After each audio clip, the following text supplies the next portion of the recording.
Good morning students, आप सभी कैसे हैं? आई होप आप सभी अच्छे होंगे। तो आइए एनसीईआरटी क्लास 12 एक्सरसाइज 5.4 का क्वेश्चन नंबर 7 को सॉल्व करें। Differentiate the following with respect to x. तो हमें डिफ्रेंशिएट करना है square root of E to the power root x को एक्स के रिस्पेक्ट में। तो आइए सबसे पहले हम इंपॉर्टेंट फॉर्मूलाज देख लें। फर्स्ट है derivative of Y square with respect to Y का वैल्यू होता है 2y। सेकंड है derivative of E to the power x with respect to X का वैल्यू होता है ई टू द पावर एक्स।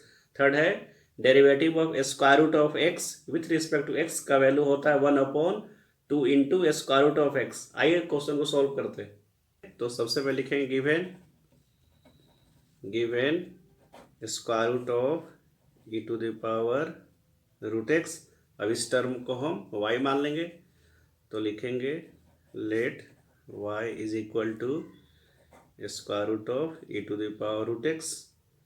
अब हम स्क्वायर रूट को हटाने के लिए दोनों तरफ स्क्वायर करेंगे, तो लिखेंगे स्क्वायरिंग ऑन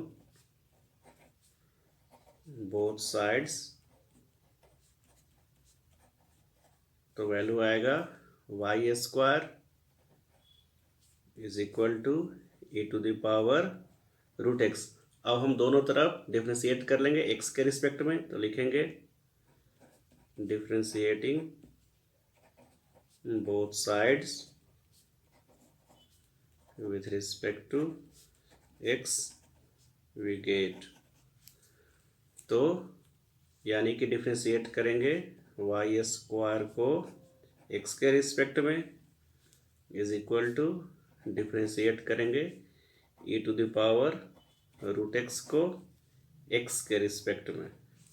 अब देखिए यहाँ हमें डिफ्रेंशिएट करना है वाई स्क्वायर को एक्स के रिस्पेक्ट में, तो वाई स्क्वायर तो फंक्शन है वाई का, और फाइनली हमें एक्स के रिस्पेक्ट में डिफ्रेंशिएट करना है, तो हमें यहाँ पे चैन रूल यूज़ करना पड़ेगा। तो लिखेंगे, तो सबसे पहले हम डिफ्रेंशिएट करेंगे वाई स्क्वायर को वाई के रिस्पेक्ट में, उसके बाद वाई को डिफ्रेंशिएट कर देंगे एक्स के रिस्पेक्ट में। तो हमें यहाँ से डी वाई बाई एक्स का वैल्यू आएगा इज इक्वल टू। अब देखिए हमें यहाँ डिफ्रेंशिएट करना है ई to the power root x को एक्स के रिस्पेक्ट में, तो E to the power root x तो फंक्शन है रूट एक्स का, यानी कि यहाँ पे भी फंक्शन और फंक्शन यूज हो रहा है, तो हम यहाँ पे भी चैन रूल यूज करेंगे। तो सबसे पहले डिफ्रेंशिएट करेंगे E to the power root x को रूट एक्स के रिस्पेक्ट में, उसके बाद डिफ्रेंशिएट करेंगे रूट एक्स को एक्स के रिस्पेक्ट में इज इक्वल टू। अब देखिए derivative of Y square with respect to Y, इसका वैल्यू तो हो जाएगा 2y। अब into D Y by D x is equal to. अब देखिए हमें यहाँ पे डिफ्रेंशिएट करना है ई to the power root x को रूट एक्स के रिस्पेक्ट में, तो इसे हम कैसे सॉल्व करें? तो हम यहाँ पे ऊपर वाला फार्मूला देखते हैं। फार्मूला नंबर सेकंड में क्या है, derivative of E to the power x with respect to x, इसका वैल्यू क्या होता है ई टू द पावर एक्स, यानी कि दोनों अगर x रहने पे हमें e to the power x का वैल्यू आता है, तो अगर हम यहाँ पे रूट एक्स वैल्यू रखेंगे दोनों जगह, तो इसका वैल्यू क्या होता है ई to the power root X, यानी कि derivative of E to the power root X with respect to root X का वैल्यू हो जाएगा E to the power root x. तो हम यहाँ पे वैल्यू लिख सकते हैं E to the power root x.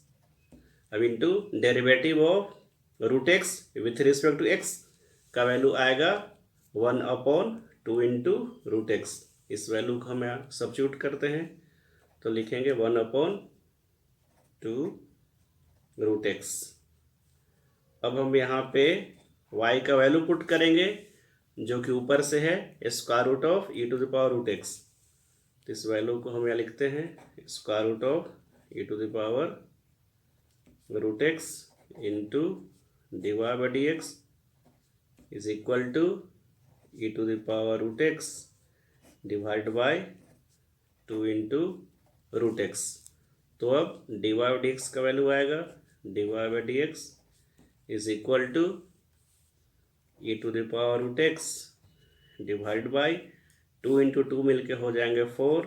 Root x वाले टर्म को आगे रखते हैं और इस टर्म को पीछे रखते हैं, यानी कि square root of E to the power root x is equal to e to the power root x divide by 4 into. अब देखिए यहाँ पे इसमें भी स्क्वायर रूट है और इसमें भी स्क्वायर रूट, यानी कि हम यहाँ स्क्वायर रूट वाले टर्म को कॉमन ले लेंगे और टर्म को मल्टीप्लाई कर दे, यानी कि अंदर में हो जाएगा x into e to the power root x.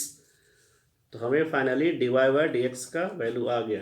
तो therefore dy by D x is equal to e to the power root x divide by 4 into square root of x into e to the power root x. तो फिर हम y का value substitute कर देंगे। Therefore, derivative of square root of e to the power root x with respect to x is equal to e to the power root x divided by 4 into square root of x into e to the power root x। तो ये हमारा final answer आ गया। Thank you so much.